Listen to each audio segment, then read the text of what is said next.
get a lot of money, but when you get the money, you live below your means. And that space between what you're spending out and the money that's coming in, my uncle used to call that the fat in the middle. Let's go. Hey, welcome to another episode of Working Class Rich. My name is Starsky Inspires, man. Today, we're preparing for the new year coming up, man. And I always like to do subjects like this, man, to really reinforce the things that you already know and the goals that you're already trying to reach. We're talking about living below your means, man. A subject that is not sexy, man. It is not flashy, man. Most people will swipe away. They don't want to hear it, man. But listen, if you want to do something in the coming years, man, you need this foundational information, man, because everything that we see when it comes to the big skyscrapers and the great things that people done, man, it starts from the basic foundation, man. And so I just want to reinforce what you already know on this subject matter, living below your means, man. We're going to do a reaction on it, man. Hey, let's go. What I do is I live way below my means. That's the number one rule. Live below your means. Stop trying to impress Sam, Sarah, and Suzanne. If you do that, you'll be in a position to win. Put a little to the side every month, every week, every day, whatever you suggest for yourself, and start stacking. Once you stack that, invest in yourself. Money in the bank sitting is a waste. Always invest in yourself. Take the chance on yourself. Bet on yourself. You can't lose. Welcome to another day of living below my means. This one's going to hurt the coffee lovers a little bit, but the cheapest things I do is take the coffee packets from the hotels as pictured and drink them sometimes for my morning coffee. Save some money. Then I went for a walk and I need new running shoes bad. If you guys have any recommendations, let me know. Then I did some work, errands, and made lunch. We meal prep everything, and rice and beans are a staple in this house, but it is always delicious. We lived on $43,000 a year while we were making $120,000. Oh, let me turn this up. I gotta hear this. The biggest reason is we had a huge why. So whatever that why is for you, it has to pull you like a tractor beam. Like it has to really bring it to you. And the way that we did that was by preventing lifestyle creep. Yes, lifestyle creep is what's keeping most people broke. Whenever we started making more, we didn't change anything. We didn't move to a bigger house. We didn't buy a nicer car. We didn't go shopping at other stores. We made sure that we were living well below our means so that we could invest in our future. So delayed gratification is part of that secret. Being able to do something and choosing not to because you're trying to set up your future. Yes, absolutely. Right. So follow us for more advice. Here are 3 money habits you might want to change right now if your goal is to live below your means, but not beneath your joy. Number 1, stop needing to look like you have it. Looking rich and being rich are 2 very different things. The goal is stability, not just aesthetics. Number 2, make your money move before your mood does. Set up your savings and bills before the weekend hit. Don't let your vibe spin what your goals need. And number 3 has got to be my favorite out of all 3 of these. Start saying no without a financial explanation. You don't owe anybody an explanation for protecting your money and your peace, so no is the complete sentence. I absolutely hate to be the bearer of bad news, but it is very true what they say, that the work and the sacrifices you make now are going to pay off in the long run. 10 years ago, I was $130,000 in debt. I had no clue about finance and the impression that everyone was in debt and that it's just a part of life. I knew that I wanted more than that. My first year out of college, I moved back in with my parents and I paid off $30,000 of my student loans. I would say over half of my income was going towards it. Just by doing that, it established just the good habits of off debt, saving, and teaching myself about personal finance. And then when it came time for us to buy a house, we ended up going with a 1-bedroom, 800 square foot house. It's in an amazing location, still live in it today, still have not renovated this bathroom, but because we were living in such a small house, our mortgage was ridiculously small. Because the house was small, you know, less furniture, less maintenance, less cleaning, all that stuff. Less money spending on our living expenses meant we were able to save and invest a lot of money. And I swear just that one simple decision has made our life now in our 30s so much more easier. By choosing to stay in this house and add on, we're still keeping our mortgage low and we have been able to cash flow all of the renovations. Was it easy? Nope. Super hard, super frustrating at times, lots of mental breakdowns, I promise. Decisions that we made early on seriously paid off in life-changing ways for us. Yeah, y'all, I seen some posts talking about the profit loss margins for this year that's projected. Ain't bad. A bit of advice that I give everybody.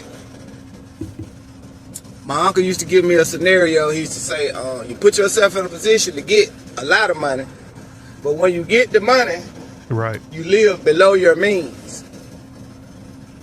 And that space between what you're spending out and the money that's coming in, my uncle used to call that the fat in the middle.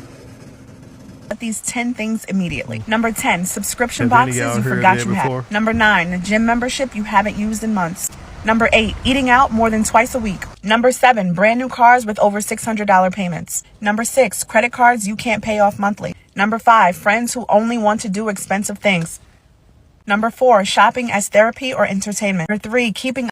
There are really people that Dang, I drive gotta pause nice right here, y'all. cars, have nice. Look, she's telling us a lot of things that's going to be difficult, you know, getting rid of friends, man, that trigger your impulsive buying, you know, how the guy is saying, you know, living below your means, man. When you get that prosperity boost, man, you know, don't tax yourself, you know, put that money away, man. Think about where you want to be in a few years earlier, you know, a few years later, you know, and man, I'm loving what I'm hearing, especially the lady heard. When I see two couples working together for a financial goal, man, that's a power couple. Things, designer clothes, but they have no savings, or they like live in a shitty apartment and have no savings.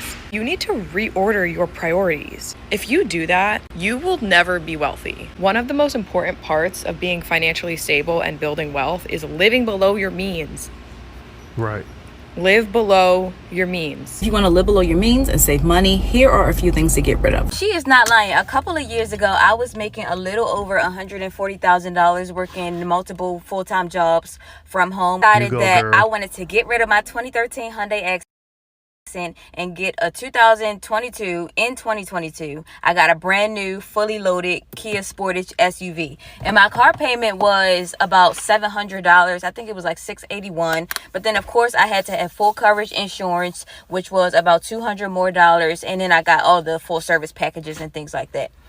When I tell you, it ended up being about $900, which was eating up a huge portion of that income. And then I got laid off. So I no longer had this high income to be able to support this super high car payment. Now, my income is a little lower than that. I probably make about $120, but I drive a paid off 2012 little Beta car that I got off of Facebook Marketplace. I've had it for 8 months, and I've saved thousands of dollars by not having a car payment. One of the hardest things about frugal living, in my opinion, at least at first, is getting over all of these little conveniences that you are used to. So I just finished laying out on my kitchen island all the bread and slapping peanut butter on them and jelly on them and putting them in Ziploc bags and freezing them, and how much easier it would have been to just run and buy some Uncrustables and be like, all right, just everybody grab one, here we go, like that's what we're gonna grab. No, that is expensive. Expensive. My music has commercials. I'm not paying, not gonna do it. My Hulu, it's got commercials. Trying to watch a Disney family movie, it's gonna have a commercial, because those conveniences are no more. Now, we don't have to do those things anymore, and I think as you work through your financial freedom journey, whatever that looks like for you, you'll get to the end and there will be some things that you're like, oh, I'm bringing that back. Like, I have suffered, I have sacrificed. But a lot of it, you're just like, man, we rely so much on all these little convenient things, and they're so expensive. So tell yourself it's just for a season, and then once you get to whatever your financial goal is, then add some of those back. But Lord, we are so dependent on conveniences in America. One thing my mom taught me that has benefited my marriage so much, and I'm so grateful, is to live below my means. It allows for so much peace and contentment in our home and in our marriage. I am not stressing my husband out about keeping up with the Joneses and about what Mr. Such and Such did for his wife. Not at all. Also, I love to have spending money. Living above your means limits spending money, because all your money is going towards the car note and the rent. Speaking of, my mom always taught me the importance of paying mortgage over rent, cash car over a car note. And also, I don't pay the bills, my husband does. So I'm not finna stress him out about trying to keep up with somebody else. And I mean, I feel like also in that is confidence. When you're confident in who you are and what you're capable of, like because she raised me that way, I am extremely confident in my ability to make something out of nothing and to make the most out of anything. That's how I was raised. So I'm not sweating keeping up with nobody. And I know I don't need much to keep up with anybody. But anyway, this is me telling you, if anybody ain't never told you, it is okay to live below their means. Trying to keep up with people is really a setback in disguise. Don't get me wrong, it's a process, especially as young adults, but do not be afraid to save up. Do not be afraid to miss out. Do not be afraid to invest. Make sure you own something. I had to tell you that because I love you, girl. I'm frugal, and these are some of my favorite frugal things. I have one emotional support water bottle, and I really don't get the point of having multiple. I've had the same 2 jeans for the past several years, a blue pair and a black pair, and I don't stress about keeping up with fast fashion trends. This is all the jewelry I own, most of which was gifted to me, but they're all things that I actually love and enjoy wearing. I stick to a grocery list, so I buy exactly what I need, and no food or money goes to waste. I love my dupe Lululemon bag because I don't need to pay 3 times the price for their logo. I have a refurbished iPhone 14. I'm okay with not having the newest model because getting an upgrade every year is a waste of money. It's impossible to be frugal with every single. Now, this is just a point right here to say, hey, listen, customize, curate this journey according to what you can tolerate, man, in your life, man. Listen, don't be too judgmental or hard on yourself trying to model your path after somebody else's path. When you look at this woman's refrigerator, you know, it's what she can tolerate, man. I couldn't tolerate looking in the refrigerator and having it. When I see food in the refrigerator, it gives me peace of mind to know that I can eat another day, man. And it's probably because of how I was raised. But listen, do your research, man. Customize this stuff to your preferences, man, so you can actually reach the goal long term, man, and stick to it, man. If that's not your thing, hey, listen, take the great advice that she's given, but shape it in the way that you would do it. So I'm just going to give you a couple examples, and I want to preface it with this is what I call balance. Pajamas, Goodwill. Best perfume ever, not Goodwill. CeraVe lotions with sunscreen. The sample's in my doctor's office. Can I take 10? Thank you. Beef tallow lotion, not cheap, worth it. Coconut body oil, my absolute favorite, Dollar Tree. And I always buy plenty. Multivitamins, they're gonna be the good stuff. Sunglasses, I love Oakley. Favorite robe of all times, the Goodwill. Makeup remover, Kroger. Deodorant, Dollar Tree. Oh, look, another sample from the doctor's office. Everyday toothpaste. Can I please have 5 of these from the dentist? Here's my point. It's called balance. You cannot be frugal in every single area of life. It's impossible. I get my hair trimmed twice a year. I buy everything I can get my hands on. I get it from a secondhand shop. If you're giving out samples, I will take as many as you allow me to take before you start judging me. But some things, I just want what I want. I want a good smelling perfume. I want a very nice quality perfume. Same. One squirt lasts all day. It's okay to spend money on things. You budget for it and you plan for it. Don't make living frugal this overarching, I have to get rid of everything in my house and I can never go anywhere. Do not do that. That is not frugal living. That is not sustainable. Pick what matters to you and budget for it. The pros and cons of living in a low income apartment. Number 1, I come outside with my kids and I watch everything my kids do and who around my kids because I don't want them exposed to stuff that I haven't exposed them to and don't want them exposed to.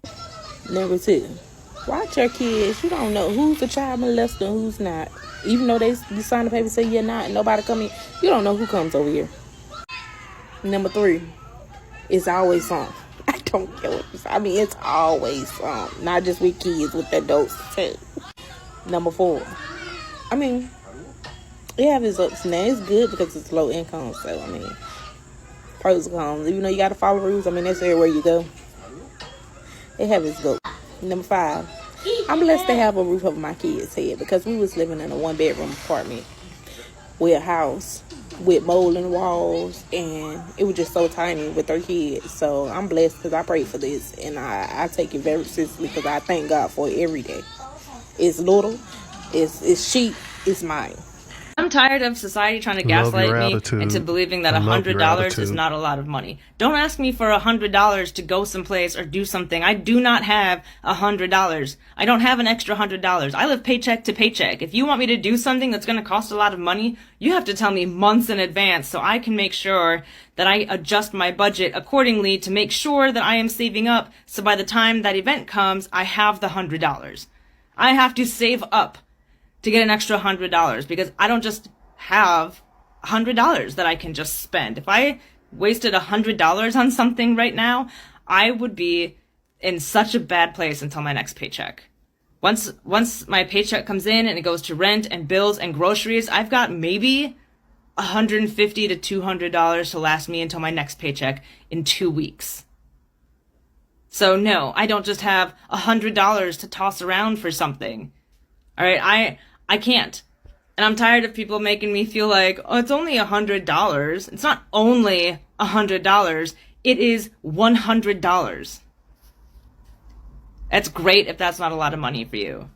But here are some things that I do in a day that sound broke, but they're actually smart.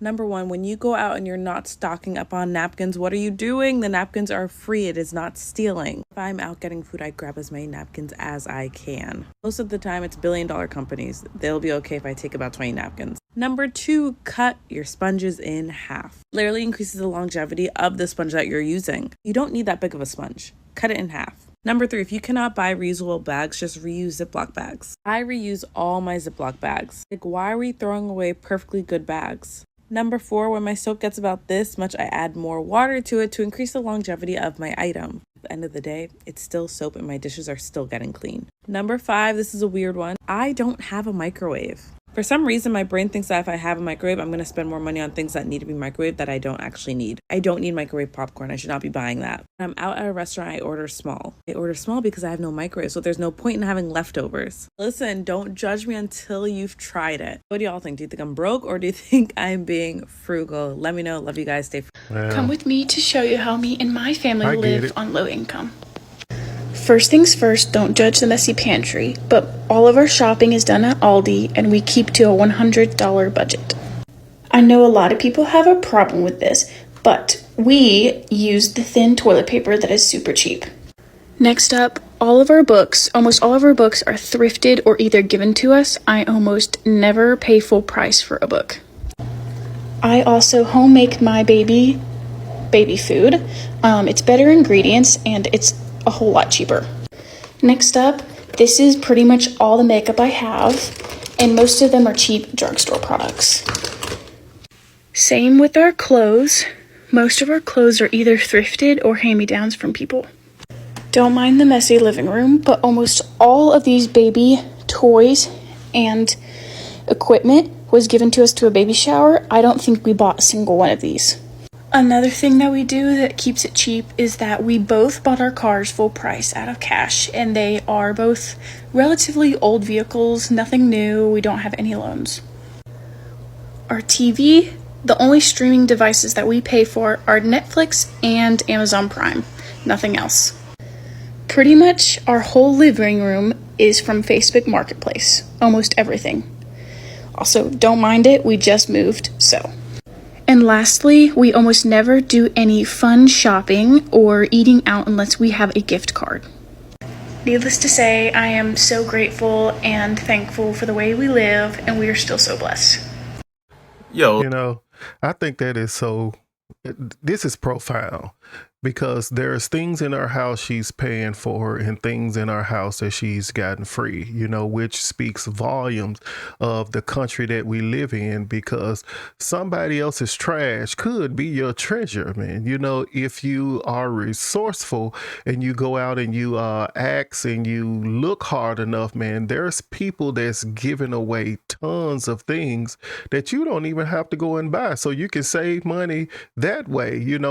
I like the fact that we live in a country where people are throwing away perfectly good things that other people can use, and that's all you got to do is just take the effort to go and get it, man. But right on, I like that one. So y'all been seeing them videos of people that's doing shit like, selling a car. I got rid of my $900 car payment car so I could get a cash car, a 2003 Tahoe, and I don't have to pay a car note anymore. I love my 2006 Lexus that I have now because I don't have a car note.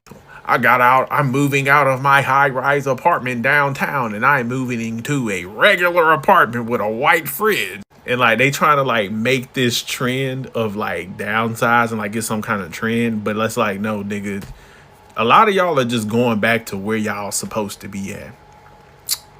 Just saying. Instead of just saying like, yeah, I was living above my means. I was trying to flex. I was doing shit I wasn't supposed to be doing. Y'all trying to make it like trendy or like this kind of coin a new term for y'all was living above y'all means. Like that's one thing about this economy right now. It's resetting this shit and putting a lot of people back to where they supposed to be. I'm just saying. I'm not saying that to sound elitist. I'm just saying like a lot of folks was out here living way above their means with all that the imaginary money in their pockets from them stimmy checks and all that type of shit. A lot of people was doing shit they ain't had no business doing, living how they wasn't supposed to be living. Yeah. Well, hey, we're going to end it right there, man. Listen, this was just a short 20-minute, deal reacting on living below your means, coming into the new year with a fresh perspective, man, on a old tradition, man, that many people been doing and been successful for years. But hey, listen, do your own research, man. I just want to reinforce your desire to have more, do more, be more kind of thing, man. Hey, so my name is Starsky Inspires. Hey, listen, thank you for joining, man. If you like this, subscribe, man. Hey, listen, up here, I'm gonna put up another one of my reaction videos on the PPP loan, man. It's a different feeling to all these reactions, but you got to check it out. It's exciting, man. It's the warrant list, man. So when I saw it, I was like, whoa, I didn't get a chance to participate in a PPP loan. But anyway, listen, check it out. Tell me what you think and the other content that's on my site. Hey, I'll catch you later. Bye.